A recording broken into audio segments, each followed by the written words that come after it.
और स्नोफॉल है तो एवलांस भी होता है, लैंडस्लाइड्स भी होते हैं, फ्लैश फ्लड्स भी होते हैं। ये स्नोफॉल से जुड़े हुए हैं। और इसकी अगर एडवांस वार्निंग हो जाए, वार्निंग मिल जाए, तो ऊपर में कहीं अगर एवलांस होता है तो नीचे में जो ग्रामीण है उनको सूचना मिल जाएगी, तो वो उनको हम लोग बचा पाए। ये इन राज्यों की जनता के लिए एक अर्ली वार्निंग सिस्टम हो जाएगा और हमारे प्रोजेक्ट के लिए तो होगा। यह दूसरा बिंदु हमने सोचा। एक चीज लेकिन ये ध्यान में रखना होगा, वो ये कि इतनी बड़ी यह स्नो स्लाइड हुई और इतने जोर से, इतने वेग से, इतना लंबा चौड़ा वेव आया, यह तो गनीमत है कि यह बैराज था और यह बैराज ने उसको रोक लिया, थाम लिया। जितना स्लज और सिल्ट और इतना बड़ा वेव आया, अगर यह बैराज नहीं रहता तो नीचे में जो भी गांव बसे हुए थे घाटी में, वो साफ हुआ। जोशीमठ का निचला हिस्सा भी शायद साफ है। और मैं कंस्ट्रक्शन की भी तारीफ करूंगा, इतना मजबूत कंस्ट्रक्शन था, उसके स्ट्रक्चर को कुछ नहीं हुआ, स्ट्रक्चर थम गया।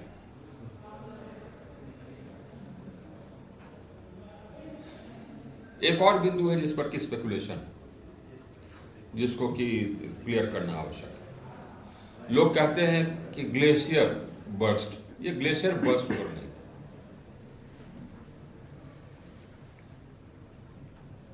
जो हम लोग को जानकारी मिली है वह यह जानकारी है कि करीब 3-4 ऊपर में 3-4 दिन के स्नो पहले के स्नो के साथ इकट्ठा था, तो यानी कि स्नो का वॉल्यूम काफी हो गया था। बल्कि जब मैं हेलीकॉप्टर से गया तो आगे जाकर के भी देखा, स्नो का वॉल्यूम अभी भी काफी है ऊपर के हिल्स में, बहुत वॉल्यूम इकट्ठा है। अब जबकि सूरज खूब तेजी से बीट डाउन कर रहा है, उसी तो अब ये डेंजर ऑफ स्नो स्लाइड्स है, एवलांस है। इस पर्टिकुलर मामले में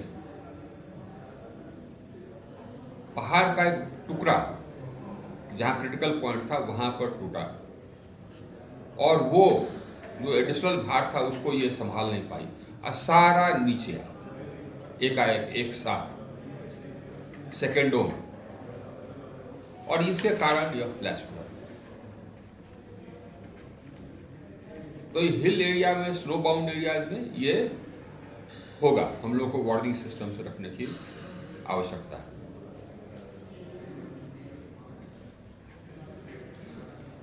जो फंसे हुए हैं उनको हम रेस्क्यू करने का प्रयास कर रहे हैं, लेकिन अभी भी बहुत लोग मिसिंग, करीब 91 लोग मिसिंग हैं एनटीपीसी के साइड से।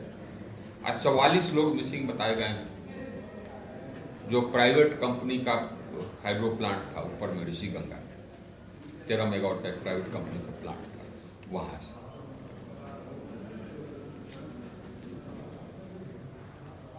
जितने लोग मिसिंग हैं उनको अब बचे रहने की उम्मीद नजर नहीं आती। हम लोग फिर भी ये वेरिफिकेशन, ड्यू डिलिजेंस कर रहे हैं।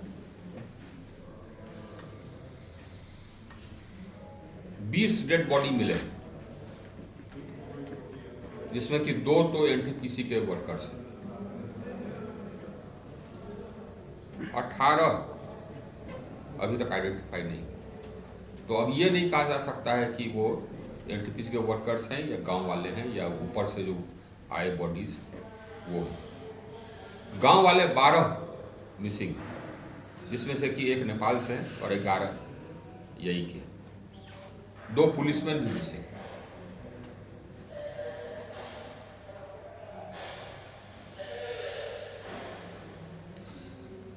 राज्य सरकार ने और प्रधानमंत्री जी ने और राज्य सरकार ने जितने भी लोग इसमें मृतक हैं उनके लिए सहायता की घोषणा की। एनटीपीसी को हमने कहा है कि उनके प्रोजेक्ट पर जो काम कर रहे थे और करते करते इस त्रासदी में उनकी जीवन चली गई, उनके परिवार को सहायता देने के लिए जिस प्रकार से ऊंचाहार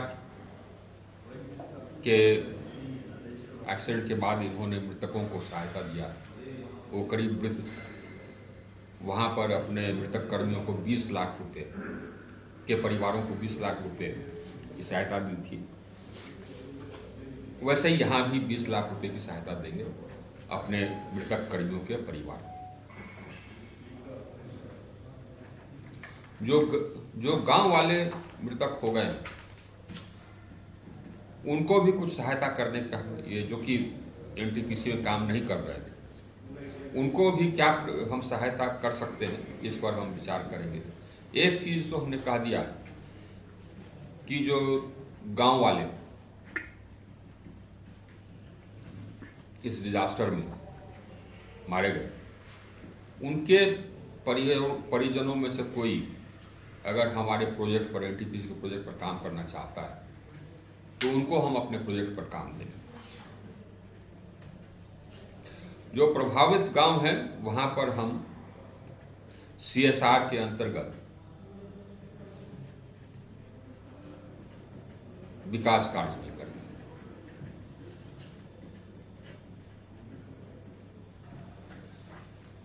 इस त्रासदी से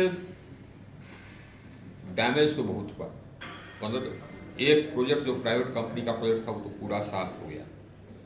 एनटीपीसी के प्रोजेक्ट में भी बहुत डैमेज हुआ, लेकिन सिल्वर लाइनिंग यही है कि जितना भी इनका स्ट्रक्चर था वो बच गया, इतना मजबूत बना कंक्रीट स्ट्रक्चर वो साफ बच गया। और बचा ही नहीं, डाउनस्ट्रीम में लोगों को बचाया, क्योंकि सारा ये भार अपने पर लेकर के उसको रोक करके डाउनस्ट्रीम में लोगों को बचाया। तो इसका एडवांटेज यह होता है। ये हम लोगों ने देखा था 2013 में टिहरी में, उस समय भी वहां जो फ्लैश फ्लड आया था, अगर टिहरी डैम नहीं रहता तो हरिद्वार शहर गया था।